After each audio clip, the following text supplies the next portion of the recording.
કેમ છો મિત્રો? આજે આપણે ધોરણ 5ની પર્યાવરણ એટલે કે આસપાસ છે તેનું યુનિટ 14 આપેલું છે, જ્યારે ધરતી ધ્રુજી ઉઠી. તેના સ્વાધ્યાયનું સોલ્યુશન એટલે કે ચોપડીના જવાબો પ્રશ્નોનું સોલ્યુશન જોવાના છીએ. સૌથી પહેલાં ખરાબ શબ્દ મદદ મદદ, મને બચાવો, આહ દરેક જગ્યાએ બૂમાબૂમ અને રાડારાડ થતી હતી. ધરતી હલતી હતી અને લોકો ચારે બાજુ દોડતા હતા. મોટેથી બૂમ પાડીને હું ઉઠી ગઈ. મારી બૂમ સાંભળીને મારી માતા પણ ઉઠી ગઈ. તે દોડતી અને મને જોરથી પકડી લીધી. તે એવું જ ખરાબ સ્વપ્ન હતું. ધરતીકંપ આવ્યાને 18 વર્ષથી વધારે સમય થઈ ગયો, પરંતુ હું નિંદ્રામાં હજુ પણ ધરતી હલતી હોય અને ધ્રુજતી હોય તેવું અનુભવું છું. હું જસમાં છું. હું ગુજરાત રાજ્યના કચ્છ વિસ્તારમાં રહું છું. જ્યારે ધરતીકંપ આવ્યો ત્યારે હું 11 વર્ષની હતી.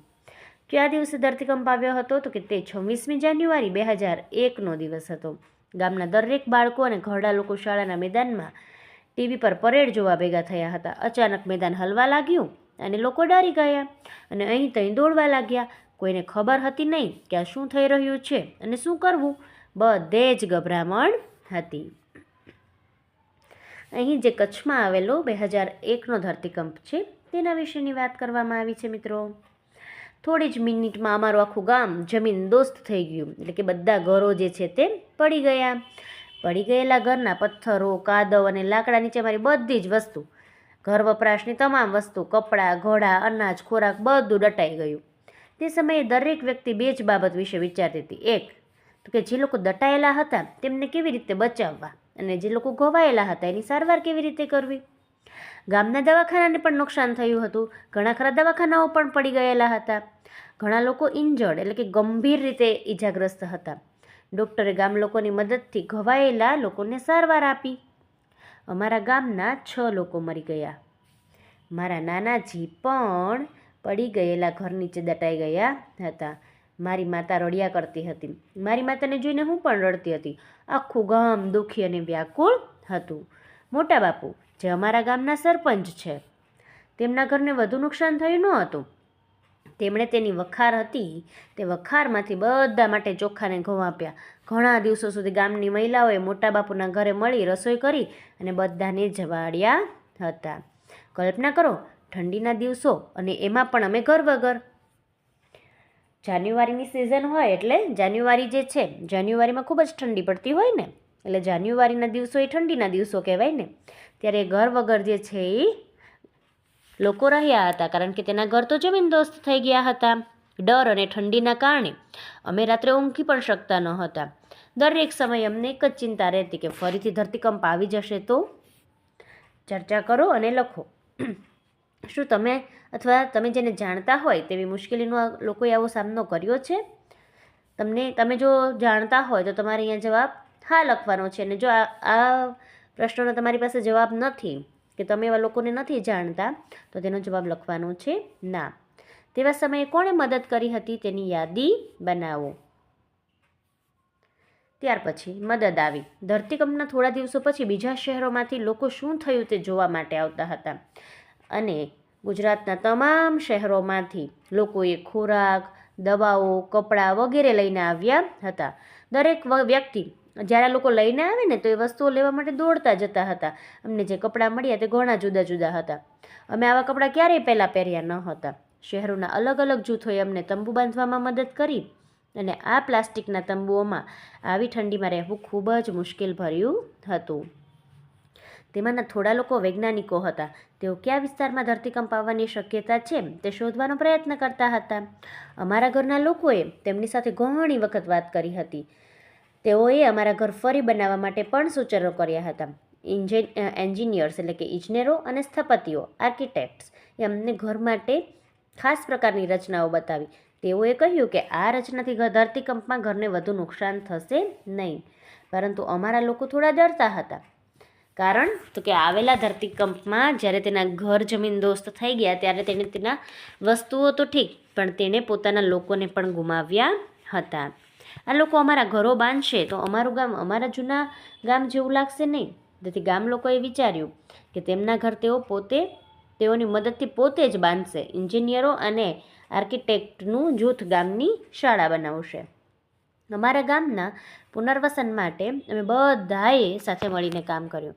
ઘણા લોકો તળાવ ખોદીને માટી લાવ્યા, અમે છાણ માટી સાથે ભેળવી મોટા ગોળા બનાવ્યા અને તેમને એકબીજા પર ગોઠવીને દિવાલો બનાવી. અમે દિવાલોને ચૂનાથી ધોળી અને તેને સુંદર ભાતચિત્રો અને નાના નાના આભલાથી શણગારી હતી. તમે અહીંયા ઉપર ચિત્રમાં જોઈ શકો છો મિત્રો.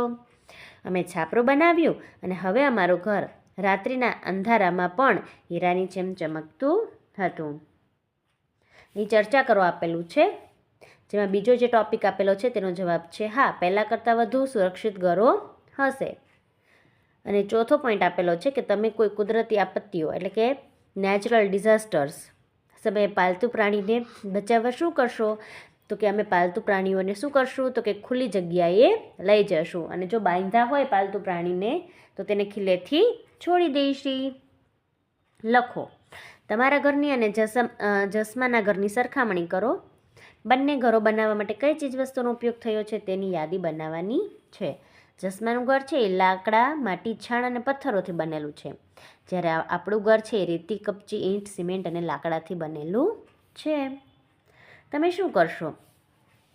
જૂથમાંથી લોકોએ જસમાની શાળાના બાળકોને ધરતીકંપ આવે ત્યારે શું કરવું તે પણ સમજાવ્યું હતું અને તેઓએ શું કહ્યું કે જો શક્ય હોય ત્યારે આવું થાય તો ઘરમાંથી બહાર નીકળીને ખુલ્લા મેદાનમાં જતું રહેવું. જો તમે ઘરની બહાર ન જઈ શકો તો શું કરવું? તો કે કોઈ મજબૂત વસ્તુને પકડીને ટેબલ, સપોઝ કે ટેબલ અહીંયા આપેલું હોય, તમારી પાસે તમારી આજુબાજુમાં જો ટેબલ હોય તો તેની નીચે જતા રહેવું, જેથી જોરથી ટેબલને પકડી રાખો જેથી ટેબલ પડી જાય નહીં અને ધ્રુજારી બંધ થાય ત્યાં સુધી તેની રાહ જોવાની છે. જો દિવાલમાંથી કોઈ પણ વસ્તુ પણ નીચે પડે તો તે ટેબલ સુધી સીમિત રહે અને તમને વાગે નહીં. જો ધરતીકંપ આવે તો શું થાય તેના વિશે તમને શાળામાં કે બીજી કોઈ જગ્યાએ કહેવામાં આવ્યું છે? તો કે હા, અમને શાળામાં પણ ધરતીકંપ આવે ત્યારે શું કરવું તે વિશે જણાવેલું છે.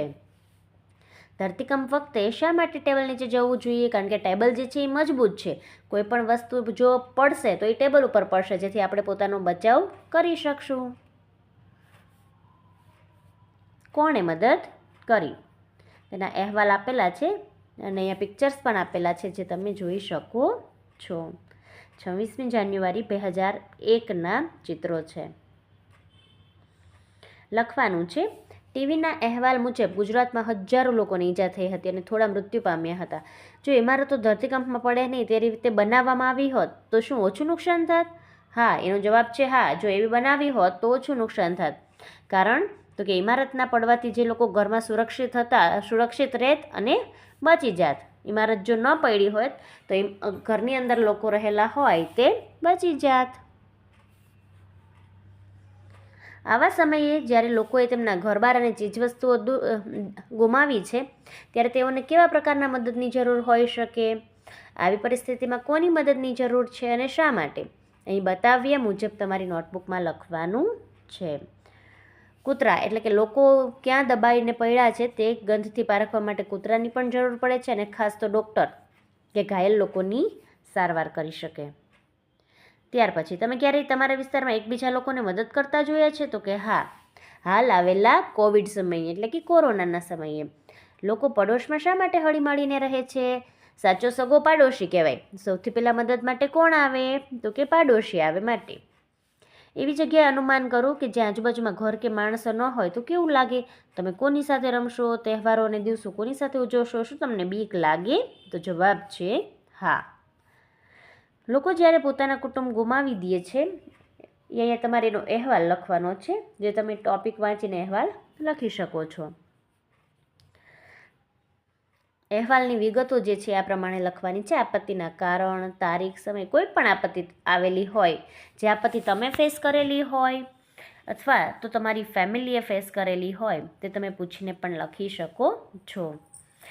ફક્ત ને માત્ર ધરતીકંપ નહીં પણ પૂર છે, અનાવૃષ્ટિ છે, અતિવૃષ્ટિ છે, દુષ્કાળ આવેલો હોય તો તેના વિશે પણ તમે માહિતી લખી શકો છો. અને આ જે અકસ્માત કે કટોકટી આવેલી હોય ત્યારે એવા સમયે તમે કોને ફોન કરશો? કે ક્યાં જશો તે સરનામાની જે છે એ યાદી અહીંયા બનાવવાની છે. ફાયર સ્ટેશનનું સરનામું તો કે ફાયર સ્ટેશન રાજકોટ.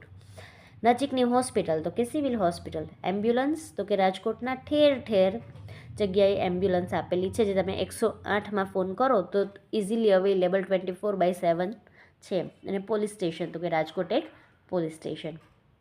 મુશ્કેલ સમય, નીચેના શબ્દનો ઉપયોગ કરીને અહેવાલ લખવાનો છે. પૂર આવ્યું, નદીનું પાણી, ઘવાયેલા લોકો, ખોરાકના પેકેટ, બચાવ કાર્ય રેસ્ક્યુ કેવી રીતે કરવામાં આવ્યું, છાવણીમાં કેવી રીતે રાખવામાં આવ્યા મૃતદેહો, પછી વધારે પડતું પાણી આવ્યું, જે પૂર આવ્યું તેમાં તરતા મૃત પ્રાણીઓ પણ આવ્યા, અને પાણીમાં ડૂબેલા મકાનો, હવાઈ સર્વેક્ષણ એટલે કે વિમાનમાંથી આપત્તિની સ્થિતિ જોવી, દુઃખી લોકો, ગંદા પાણીથી ફેલાતા લોકો, બેઘર લોકો, ફસાયેલા લોકો, આના વિશે તમારે અહેવાલ લખવાનો છે. આપણે શું શીખ્યા એની માહિતી જે છે અહીંયા આપેલી છે. Thank you friends. હવે મળીશું નવા વિડીયોમાં. ચેનલને લાઇક, શેર અને સબસ્ક્રાઈબ કરવાનું ભૂલશો નહીં.